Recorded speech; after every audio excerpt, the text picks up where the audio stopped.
All right. Well, welcome to the mini series. Yeah, how about you introduce yourself first? All right. My name is Justin Erskine.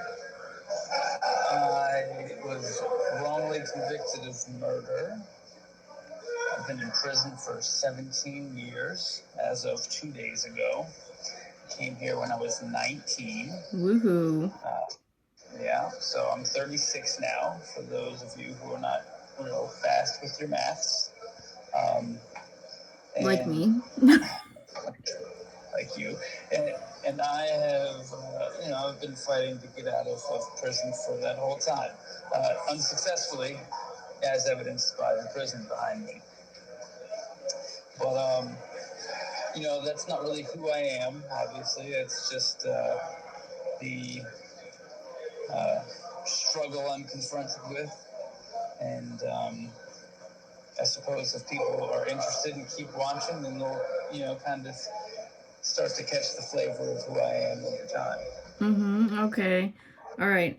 So you said you're wrongfully convicted. Why would you say that? Why would I say I was wrongly convicted? Uh, I assume that most people who watch, interviews with people who are claiming to be wrongly convicted know a little bit about the system, and at least America's system. And if you know a little bit, you know it's messed up. Um, one of the most convincing things that I say to people right off the bat is that I was found guilty of murder. Like literally the whole trial, nobody ever said I killed anyone. The Okay. prosecutor didn't say I killed anyone. They presented no evidence that suggested I killed anyone. Um, in their opening and closing statements, they never said that I laid a finger on anyone. Not tried to, didn't touch, nothing. And they couldn't say that I did because there's no evidence that says that I did. So how could they convict you of it? That's a good question. How does one get convicted with murder when they go through an entire murder trial, never actually being accused of killing someone? So in Delaware, where I was charged, they have what's called the accomplice liability theory. And so they tried me, they arrested me and tried me as an accomplice, saying that my words compelled somebody to kill Okay. someone. Yeah. I mean, two people in my case were killed senselessly for reasons that are still unclear to me to this day. And one of them, after being shot, died immediately, and the other one didn't. And so I was never accused of being involved in anything leading up to either of these shot. The state never said that I knew it was going to happen, or that I wanted it to happen, or that I was any way involved in conspiring for it to happen. Nothing like that was ever alleged. What was alleged was that after the man who did not die from the gunshot wound was discovered by my co-defendant to still be breathing, or at least he thought he was still breathing. He claimed that I offered him my knife and told him to stab the guy. And the only reason he made that claim is because he was facing the death penalty and he wanted to strike a deal with prosecutors. That's horrible. So, yeah, that's pretty horrible. I had been interviewed by the police. I'd been let go.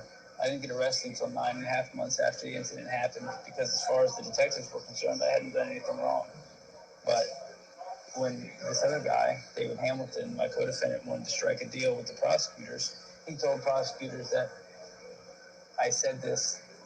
I offered my knife to him and told him to stab this man. And so the prosecutor had me arrested. Okay. Not the arresting detective. So, how did they end up, like, how did they arrest you? Did they come to your house and just put handcuffs on your hands and they took you with them? How did it happen when they changed their mind? I was at work. I was just sitting in my office. They just walked in there, like 6 of them, and told me to come with them. I ran a little shop by myself, and they didn't let me shut it down or anything. They just took me. And they left your And shop unsupervised. yeah, they left my shop unsupervised. Okay, that's interesting. Yeah. I don't know what the logic was there, but So would you like to start telling me a little bit about the story? Like, what was your relationship with the person who actually did it? Or did you know the two victims? yeah, all right. Um, my relationship with one of the guys who actually did it, David Hamilton. He was my boss. So it was two guys, am I understanding correct? Yeah, there were two guys um, that were responsible for killing the victims. Um, the one I didn't know, but the one, I'd met him, but I don't really know him. My boss, this guy, David Hamilton, he had been a friend of mine. He was just somebody I knew from mutual friends, who I hung out with occasionally.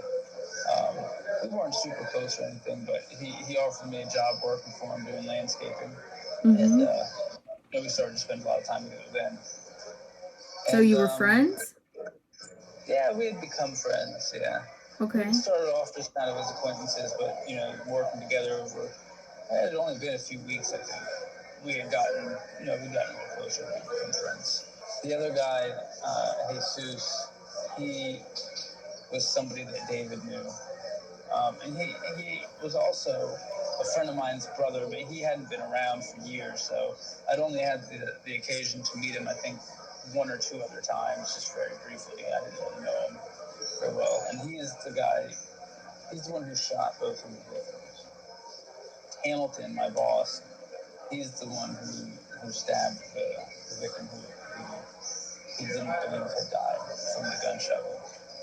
On the day that all of this took place, we were actually supposed to have the day off. We were supposed to go fishing with our boss, the guy who owned the landscaping company, but the weather was bad and we ended up not going. So David said that he would take me to Baltimore, where he was from. We never made it. Uh, he'd had a pretty bad Percocet addiction, and he had stopped over another coworker's house. This guy Matt that we worked with, and I guess was hoping Matt had some Percocets because he occasionally did, and Matt didn't. So he'd given David some money to try to buy some while he was in Baltimore, and David said that he would. And we didn't even make that a Matt's neighborhood.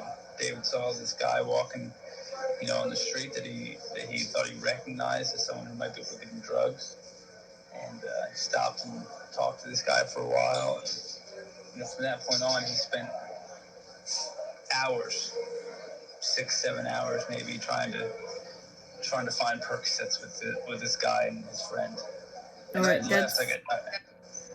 that's a long time. Were you with him the whole time? No, I was with him at first, and this guy had gotten his hands on some Percocets. I don't know, like half what David was looking for, and he told him that it wasn't enough or it wasn't the right price. And he wanted to talk to the guy who got him from, and once all the back and forth started, I was like, dude, I'm out of here. I'm gonna go back to Matt's house and hang out there, and you can come get me whenever you're done, because this didn't look like it was gonna be over quickly. Mm-hmm. I didn't use Percocets or anything like that.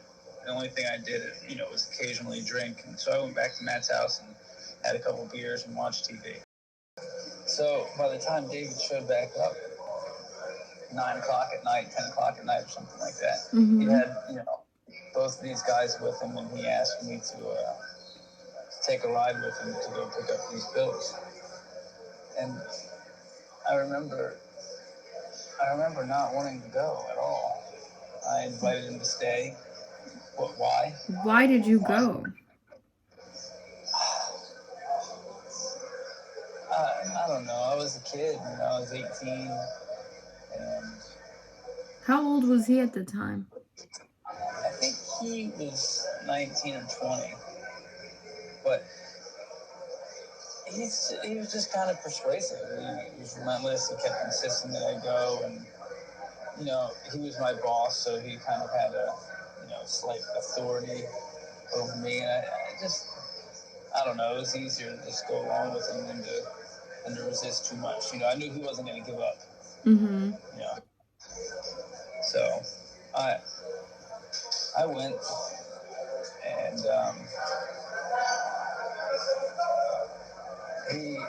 we all drove out to this neighborhood where these guys, went out and talked to a couple people they knew and didn't have the pills that they thought they were going to have. And David seemed kind of panicky, and he was like, all right, we're leaving. I guess he thought there was danger that they were going to try to rob him or something. I didn't pick up anything like that, but he could have been right. My senses weren't exactly tuned to be aware of that kind of thing. Mm-hmm. His circle of work. He's been on a lot more drug deals than I have. Okay. So he wanted to get out of there. He thought that these guys were up to no good.